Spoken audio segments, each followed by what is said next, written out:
Yes.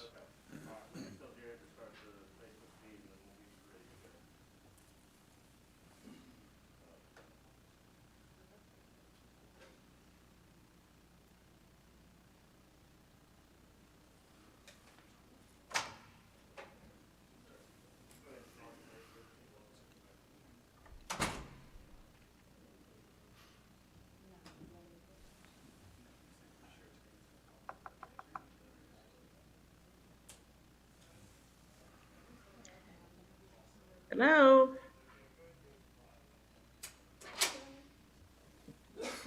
Hi, Miss Hello. Rose. Hi. What's going on? Good afternoon. Is my speaker working? Yes, it is. Okay, good deal. Just checking. All right. Are we waiting for I the am. people that are in person, Does it still show us muted? I suppose?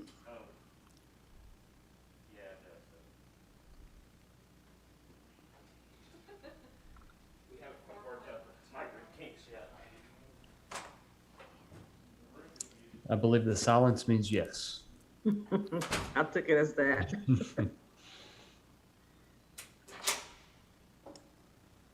There we go. Good evening. Good evening. Hello. Sorry for the delay. We're working through some technical aspects of taking this hybrid approach. We have a couple commissioners here at the City Hall with me, along with the city staff members. And I see it looks like we have everyone here. So I will be honored to call this meeting to order. We will begin with a roll call. I am Chairman Brandon Rule. Mr. Ingram.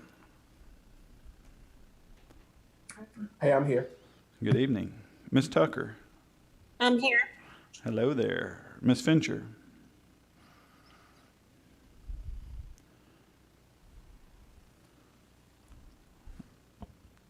Absent. And Mr. Gaynor. Present. Good evening. Ms. Sanders Jones. Present. Here live in person. And Ms. King. Present. Mr. Townsend. Present. And Mr. Webb. Present. He's here in person as well. And Ms. Williams. Present. All right, we have a quorum. So the first item we have on our agenda this evening is approval of the minutes from our last meeting, which was March 15th. Any questions, comments, or corrections?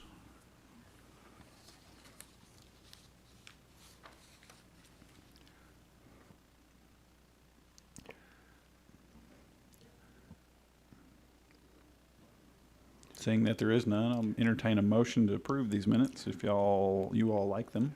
Mr. Chairman, I make a motion to accept the meetings. All right, we have a motion from Mr. Webb and a second from Ms. Jones. All those in favor? Aye. Aye. Aye. Aye.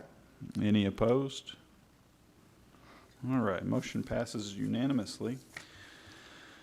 So we have 2 subdivision items this evening and then 3 public hearing items. The first subdivision item we have is a request for preliminary plat approval of Lake Crest PUD. I believe if you guys remember, we looked at this a couple of months ago, and we have Mr. Hill to walk us through this request this evening. Yes, item 1A is a preliminary plat request for Lake Crest Sub, which is a 7-lot subdivision located along West End Street, approximately 500 feet west of the intersection of Lakefront Drive and Primrose Drive. As Brandon mentioned, you may remember that this was recently rezoned to PUD, or a portion of this site was, to allow the development of single-family lots. This plat does include another portion of property that is currently zoned R1. The proposed lots range from 14,000 square feet to 6.53 acres, which is consistent with the lot requirements of the approved PUD, as well as the R1 zoning district. 4 of the proposed lots will be accessed by a new private street, while the remaining lots will be either accessed by West End Street or Grandview Heights Drive. No waivers were included with the request, and staff has recommended approval of the preliminary plat contingent upon the completion of the amended punch list and associated conditions of approval as noted in the report. I'm happy to answer any questions. Commissioners, I'll remind you, this isn't a public hearing item, so the floor is open for open discussion.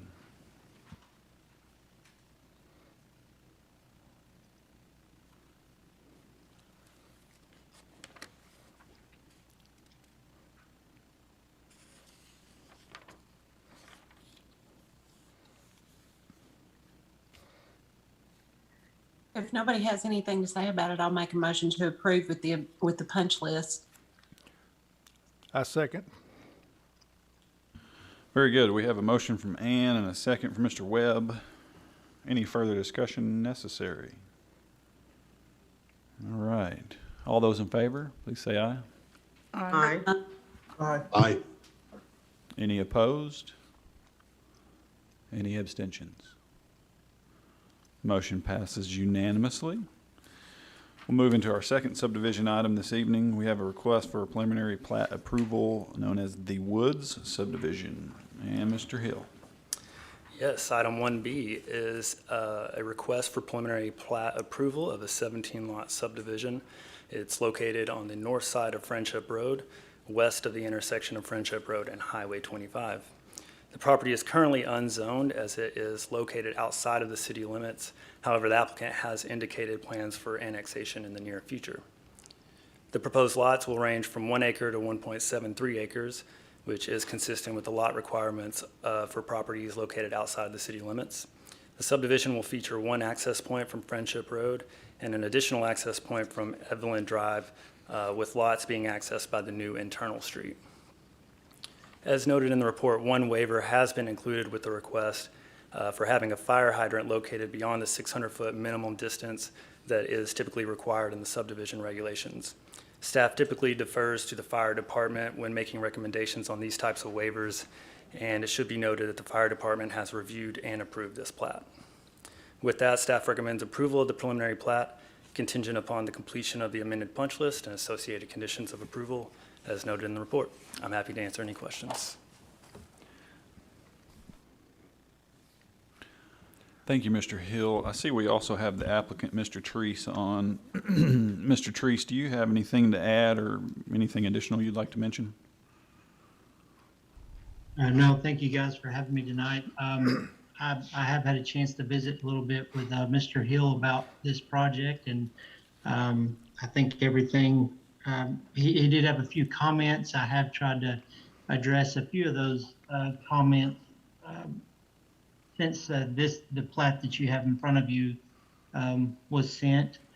So I do have just a few lot lines that moved a little bit to make sure I had 150 foot of frontage on every lot now. And then also this property drains. So if you're looking at it on that plat, most everything from Friendship drains to the north toward the curve in the new road.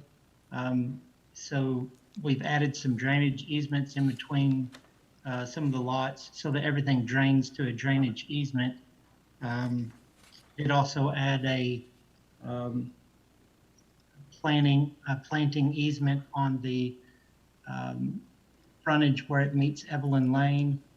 I believe other than that, everything's pretty well as you see, and I'd be happy to answer any questions. Great, and I assume you're aware of the 8 noted conditions. These are pretty boilerplate comments, it looks like. I just want to make sure you're aware of those in the report. I am, and I do. The ones that have not been addressed yet. So I've spoke with the engineer today, and still have a few things to get to you guys. But of those 8, I think that there's nothing there that was a big concern to me. I think we can meet everything all the requirements you guys would like. Wonderful. Well, that's good. I'm glad you're aware of those, and I'm confident that you will work with the correct departments to remedy those before you go to final. Commissioner's floor is yours. Since this is outside the city limits, what would be the servicing fire department? It would be the Conway Fire Department. Pardon me? Conway Fire Department, yes, sir.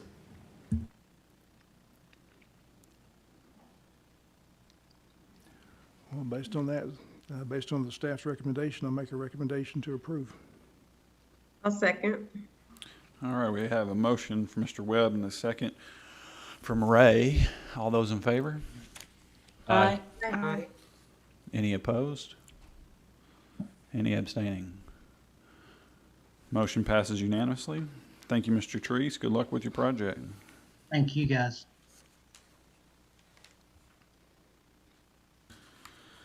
Okay, now we'll pivot into our public hearing items. I'll make our disclaimer here that the Conway Planning Commission makes recommendations to the city council on these public hearing items. Items reviewed on this agenda will be considered by the city council as early as April 27th.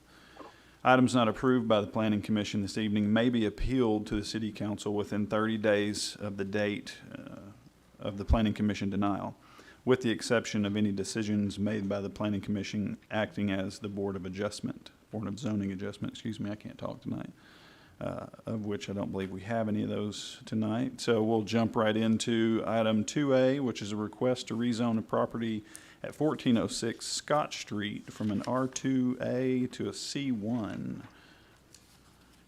And I believe we have Ms. Skeeto to walk us through that this evening. Yes, thank you. Yes, the applicant is requesting to rezone the property. Sorry. Okay. The applicant is requesting to rezone the property from R2A, which is two-family residential, to C1, which is our downtown central business district. The property is about 1/3 of an acre, and it's adjacent to the rear of the current BMA office property. The property is actually a remnant from an odd configuration which was created where Oliver Street connected Grove and Scott Streets.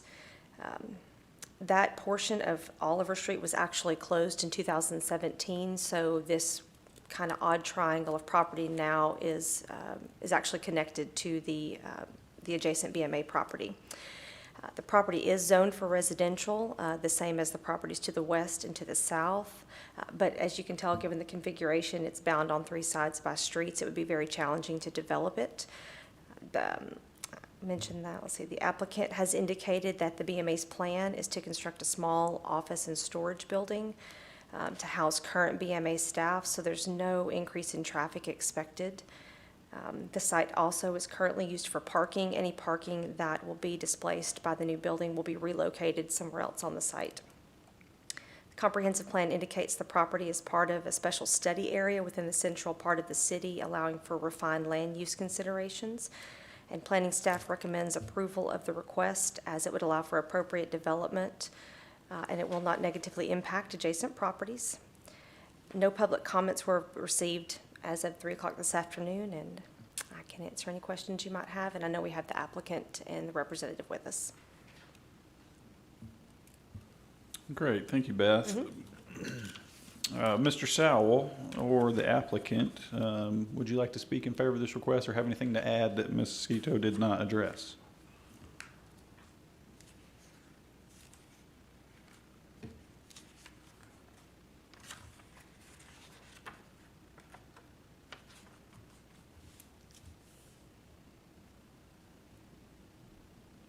Okay, apparently not. Okay. Give him another minute.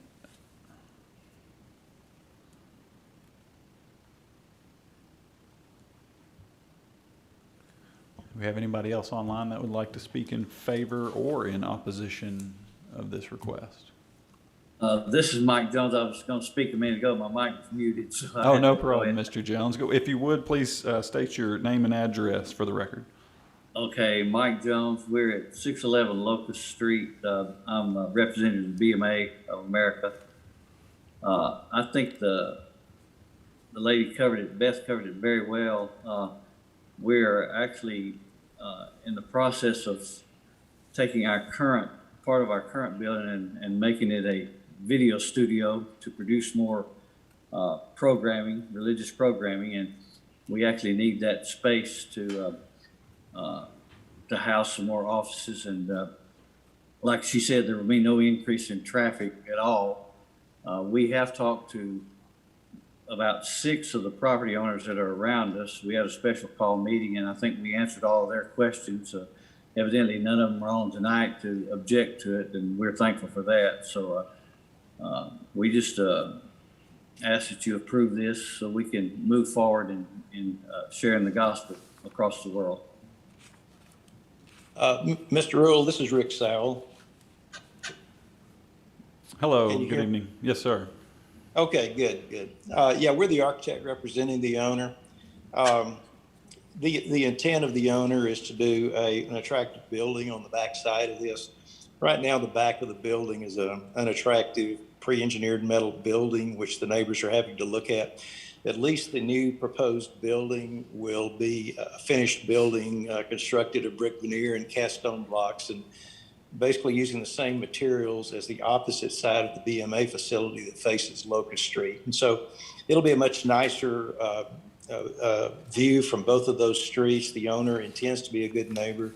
As Mr. Jones said, we had a very nice meeting with some of the neighbors. I actually heard from one of them this afternoon just to confirm that everything we talked about would be presented to you guys this evening.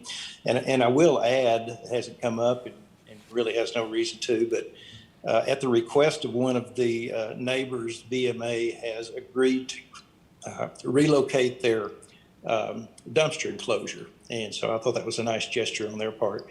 And so it will be moved to an area which is sort of out of sight. And they're doing that on behalf of the neighbors. But I think this is a good request. It's an odd little piece of property, obviously not appropriate for any kind of residential construction. And this does kind of square off the C1 zoning for BMA. So we appreciate your consideration on that this evening. And I'm also here to answer questions if anybody has any. Great, thank you for that commentary. That was a good note. I believe we do have some questions from commissioners. More of a comment, maybe a question. Just wanted to know, was any of the parking going to remain? And then also, this may be a question for Levi, will they have any more conditions on any landscaping that they may have to do since they are going to construct? Or is there anything that we need to consider before? I don't have any issues with it, to be honest, but just for clarification. Yeah, so no conditions associated with the rezoning, since we don't condition rezonings typically. However, it will trigger development review most likely with the new building, and at that point it'll be an administrative review by staff that it meets all commercial development standards. Sounds good. Thank you. Any further support or opposition before we bring it back into commission for discussion? Seeing that there is none, okay, now we'll bring it back into commission. Commissioners, any further questions for staff or for the owner's rep or Mr. Sowell? I think it's a big improvement for that corner there. So the neighbors will appreciate it.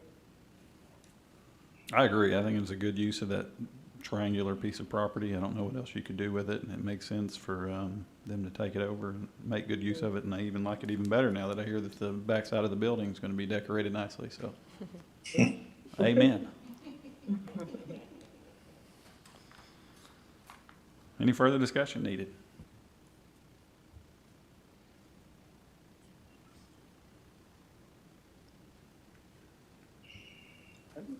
Entertain a motion. I'll make a motion to approve. I'll second. All right, we have a motion by Ann and a second by Ms. Sanders Jones. All those in favor? Aye. Aye. Any opposed? Any abstaining?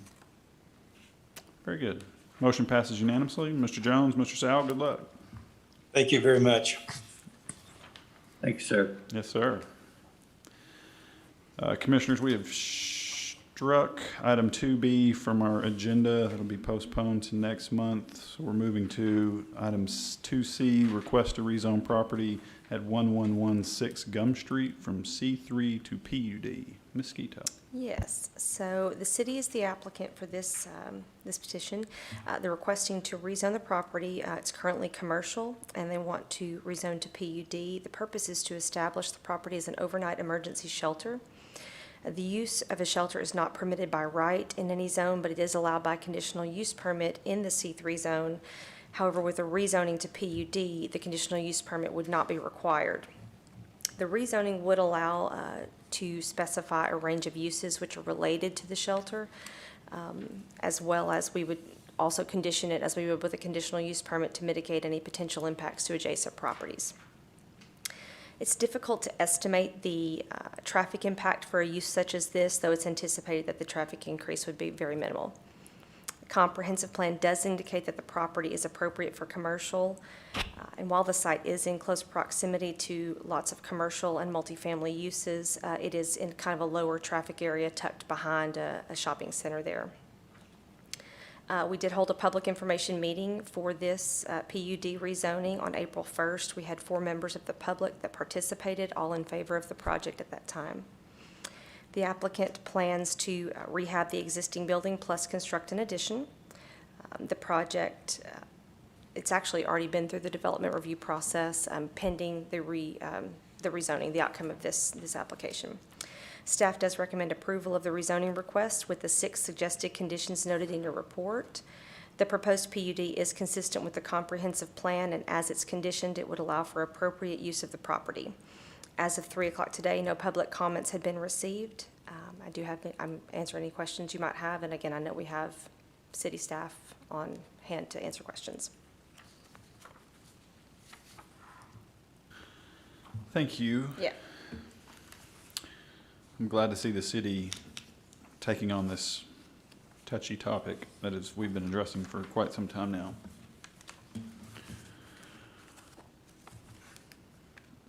Anyone else to speak in favor or not in favor of this request? We do have some, I think that you have questions or? Yeah, do they have some questions? Okay, Do you yeah, want to allow come them on to come on up? Mhm. Yeah.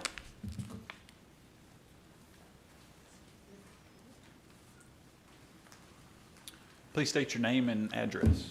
My name is Deborah Ackland Blackwell, and my sisters and I are landlords around the Gum Street and Willow Street area. Okay. And my concern is that there are 3 similar type facilities in that area, which next door to that 1116 Gum Street is an alcoholonomics facility, and down the street on Willow is a drugonomics facility, and around the corner in Old Cowtown is a men's shelter.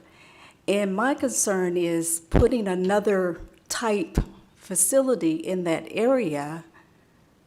I'm a little concerned about, there are children, families, single family, we have duplexes around in that area. I did read the operational plan, and I'm a little concerned about when you say that you're gonna have security guards, 24-hour facility, are there people gonna be hanging out in that area? You have children in that area, and you're ready to put another type of facility like that in that area. And how is this going to affect our property value? Yeah, that's a great question. This topic has been a conversation for quite some time now, and the hardest part of that conversation has always been location. Several, I think, of the sites that have been looked at in previous attempts were too far out or too commercial, not residential enough, or not within proximity of jobs. It's been difficult to find a location. I feel like this one kind of is the happy medium between all those things that were being searched for. Is the concern with the use of the overnight shelter, like, is it more emergency as far as weather related, or just someone doesn't have somewhere to go? Is that? Well, that's my concern too. They say overnight. Mm-hmm. How long is it? They're going to come in, get shelter for one night? Are they allowed to come back with all that? See, I'm concerned about the traffic of the type of people, people Yes. that it may bring in. Yeah. That's my concern. Absolutely, that's it. Yeah, and staff would have to defer to the applicant who is on the line for any of the operational, they did provide the operational plan, but for specific questions relating to that plan, we would defer to the applicant. Yes, this is Kiera, the CDBG administrator. And so, can you guys hear me okay? Yes, ma'am. Yes, ma'am. Yeah, okay. So it's going to be a small shelter, maximum occupancy of 50 persons. It'll also have a day room and services and homeless services that it'll be able to provide. Our goal is not for it to be a hangout, quote unquote, for people to just hang out. Again, it will be secure. It will be small, and there will be, again, things that we can provide through the day so people aren't hanging out. We hope to be good neighbors in that neighborhood and kind of curb some of the hanging out and the negative connotation that's really attached to shelters. Does that Okay. answer your question at all? A little bit. If you're going to have security, if for 50 people in a facility like that, how many security personnel are you going to have? I mean, 50 people, if that's the capacity, how will one guard be able to? And then you have units where you're going to mix children, women, and men all in one facility. I have a little concern about that too. Yeah, so they're going to be separated within the facility. And so there'll be a dormitory for men specifically, a dormitory for women, and children specifically. So it won't be just one open space with men, women, and children all within that same area. And as far as the security guards, we'll have up to 2 to be able to provide security to that location.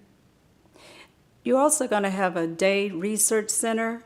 Will that research center be open for other, since it's in the community, will it be open to the community or just for the center itself?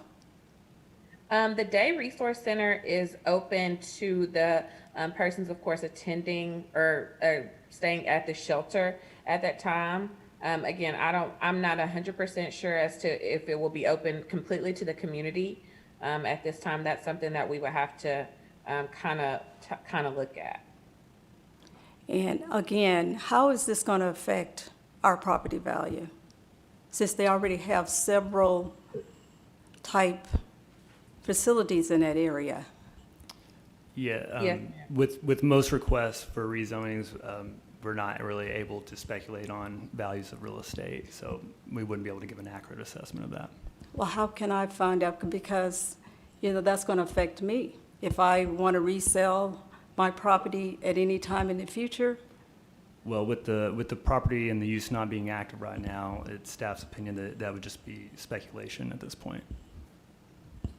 Yeah, and I can somewhat answer that. I mean, essentially, the value will be based on the appraisal, right? And so typically that's pulled from comps, from comparable sales within a 6-month period. So your real estate agent or appraisal agent will look at any sales within that proximity of homes or similar properties that are comparable, and they base the value on those sales. So in theory, this facility wouldn't decrease the value of your property. I can't say that as a value, the way that these appraisers, the things that they take into account outside of just the sales, I don't know exactly how that's structured, but in my experience, it's always based on other sales.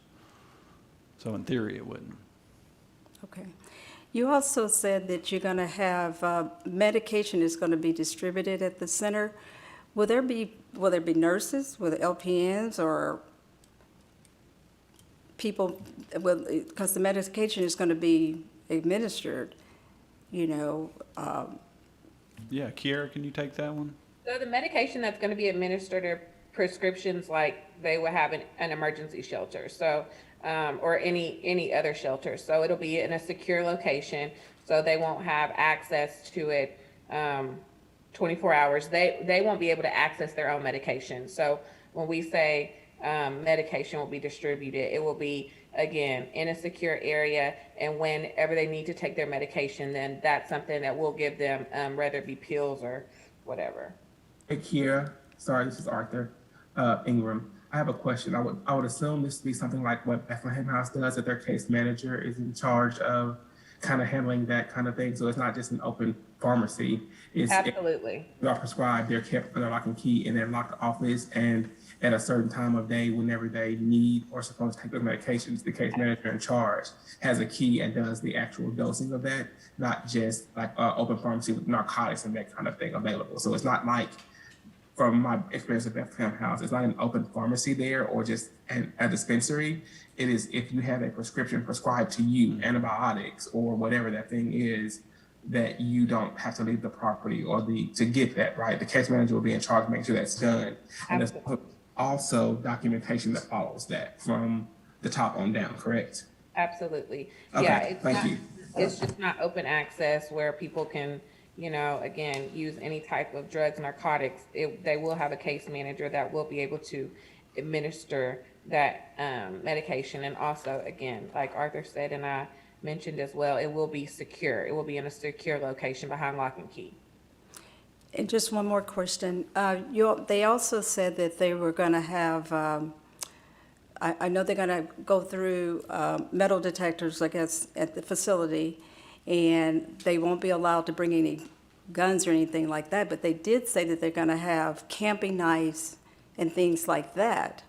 Why would you allow camping knives or any type of weapon to be brought on that facility?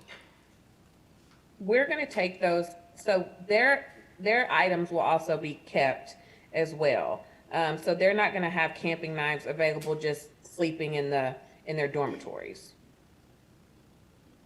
Okay. So when they go out, if that will be returned to them when they go out through the daytime. It won't be accessible to them while they're actually on the campus. Okay. Okay. Thank you. Thank you. Appreciate your comments. And I'll remind us, Commissioners, we are here this evening to address the use of the land. We are considering the rezoning of this property from C3 to a PUD for the use of this to be an emergency homeless shelter. So all the particulars that come along with the structuring of that facility are kind of out of our control.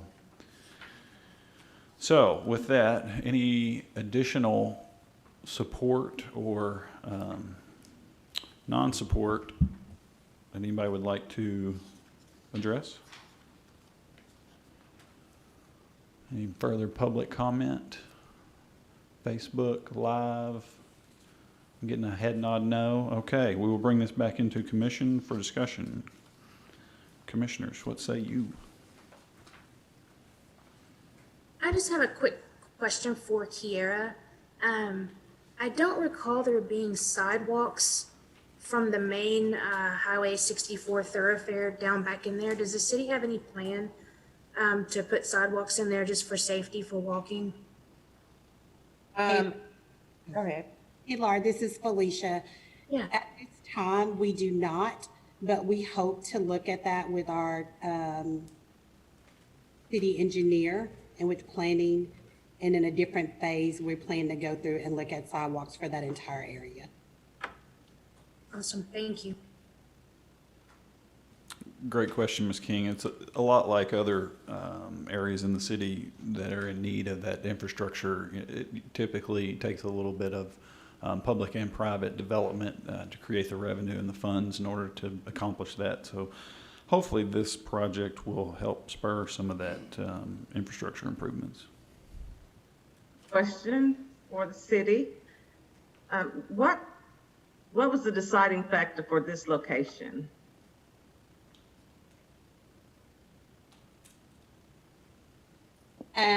This is Felicia.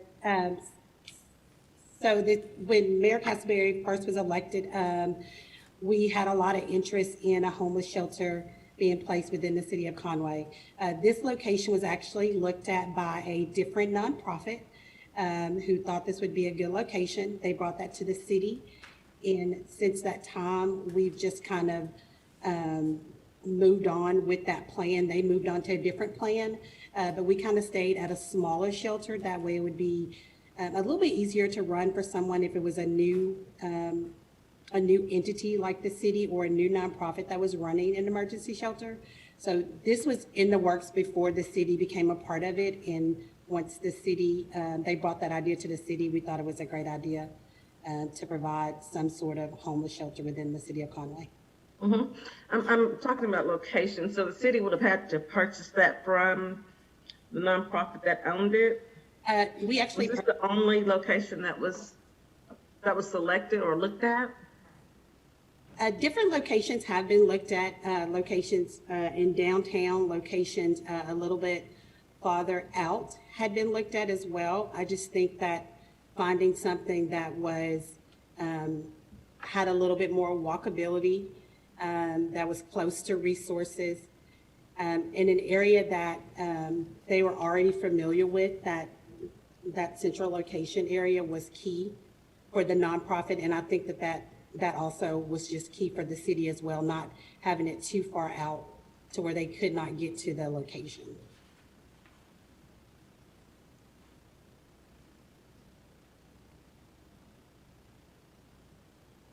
That's the only question I have.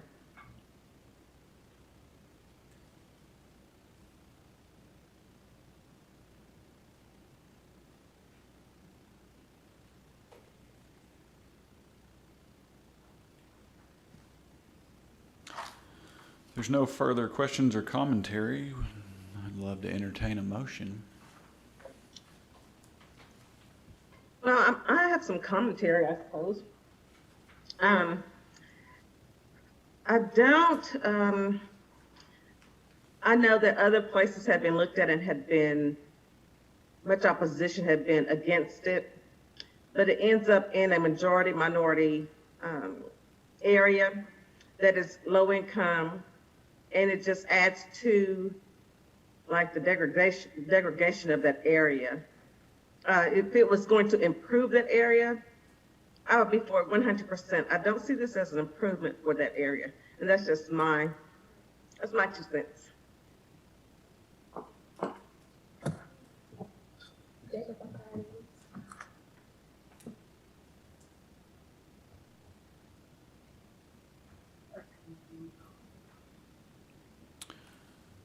Commissioners, any further thoughts? Just a quick comment.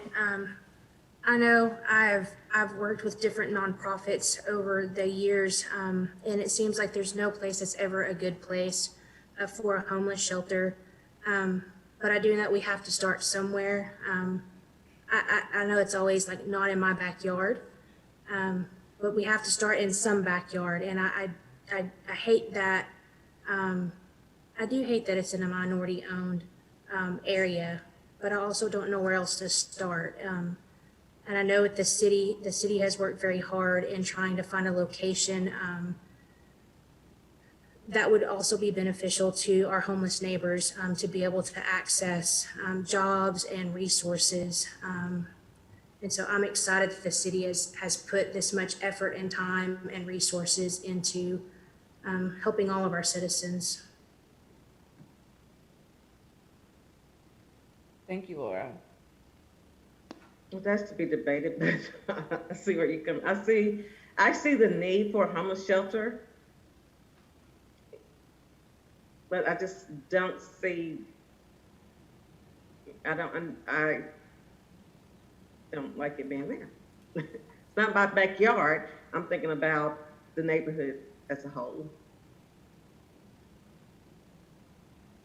There's honestly no perfect place in Conway to house one that there's not going to be pushback.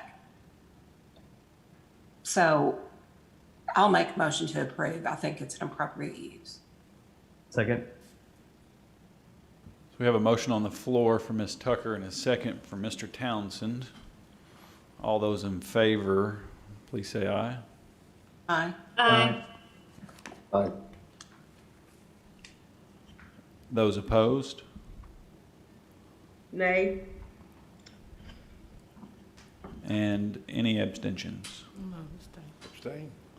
Okay, so we have a nay from Ray, and then I have 2 abstentions here from Mr. Webb. And it looks like Ms. Fincher was able to join us. Yes, sir, and I was a yes vote. My apologies for my tardiness. No worries at all. Who has abstained from that? Oh, you were an A? Okay, I'm sorry. I missed that. Well, let's go ahead and do this. Let's just call roll. Mr. Ingram. Yay. Ms. Tucker. No, she made the motion. Yeah. Ms. Fincher, you said yay. Yes, sir. Mr. Gaynor. Yay. Ms. Jones was a nay. Ms. King. Yay. Mr. Townsend. Yes. Mr. Webb. Abstain. Is abstaining. No problem. And Ms. Williams was a nay. So we have 2 nays and 1 abstention. Motion still passes. Who was the other nay? Letitia. Oh, okay. Just on a side note, I really think that we need to buy the budget in and turn that into a homeless shelter. That's just my idea, though. Well, I nominate you to the committee. Okay. I'll see what I can do to head that up. I like that idea. Okay, we will move into our final public hearing item for this evening, item 2D, which is a request for conditional use permit to allow multifamily residential in the S1 zoning district for a property located at 405 South Donaghy Avenue. And Mr. Hill is going to walk us through this one. Yes, item 2D is a request for a conditional use permit to allow multifamily use in the S1 institutional zoning district. The subject site is approximately 6 acres in size and is surrounded by S1 zone properties to the west and north and multifamily zoning to the east. The property to the south is zoned R2. However, it should be noted that it's already developed with numerous athletic fields associated with the university. The applicant is proposing approximately 200 units contained within 4 individual buildings and 1 additional recreation building. Each residential structure has a proposed height of 4 stories, and the site will be accessed by South Donaghy Avenue. The applicant is proposing to contain all parking on site. And we will note that there's also a commitment to making a trail connection to the Stone Dam Creek Trail at the western side of the site.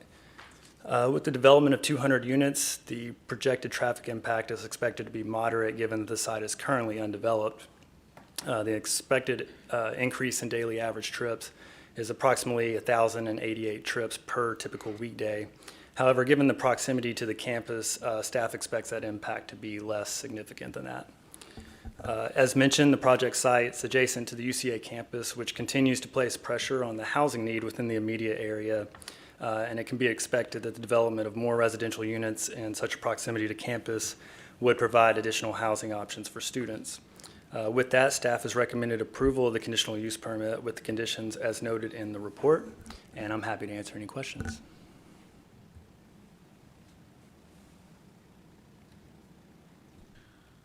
Commissioners, any immediate questions for Mr. Hill while we have him at the podium?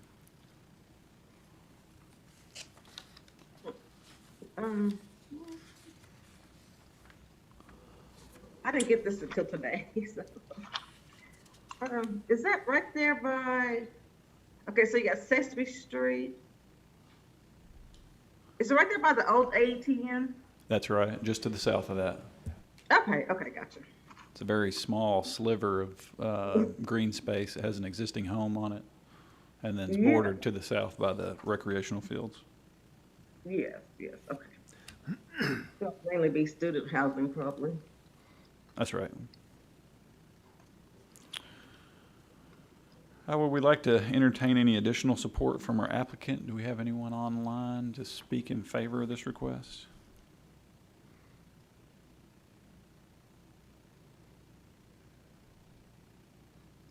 Seeing there is none, I'll call for any opposition to this request.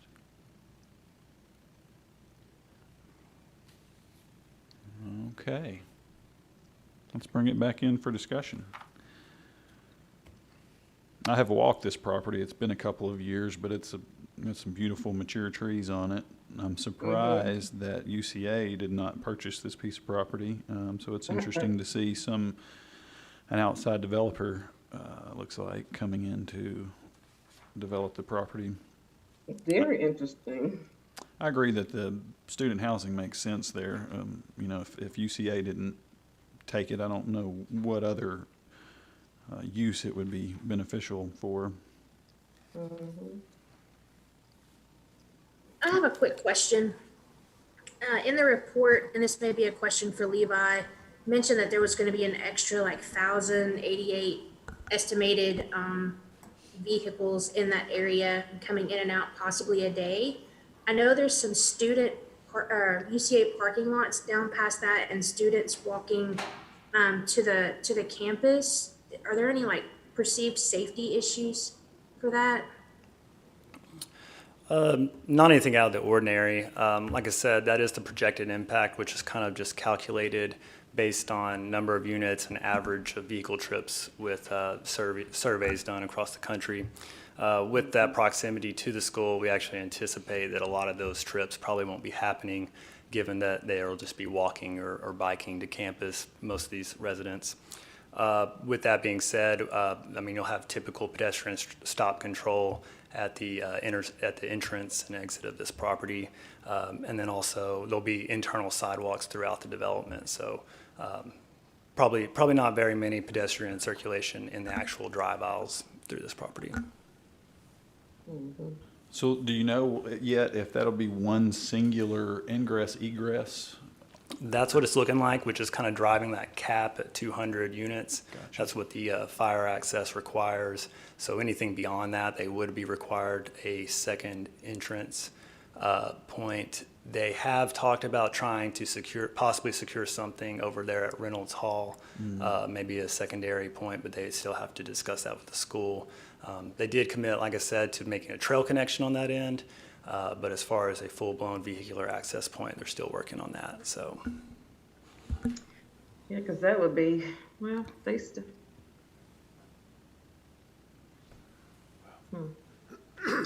Well, you can assume majority of this would be students, and so that more than likely they're not going to be using their vehicles that often, right? They're going to come home, they're going to park, they're going to walk or bike to class.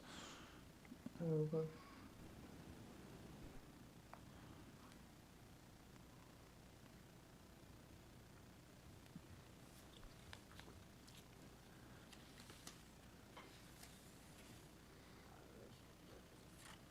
Okay. If there's no other discussion, I'll move to approve. A second. Thank you, Rebecca. Yes, we have a motion to approve by Ms. Fincher and a second by Mr. Webb. All those in favor? Aye. Aye. Any opposed? Any abstaining? Motion passes unanimously. That looks like that is the conclusion of our public hearing this evening. I'd open the floor up for any additional conversation, anything you guys have on your hearts this evening. I like the new place. It's pretty nice in here. Y'all been missing it. Yep. It is. Mr. Chairman, if there's no further business, I'll make a motion to adjourn. I'll second. All those in favor? Aye. Aye. Thank you all. Great to see you Good this evening. evening. See you next month. All right, bye. See ya.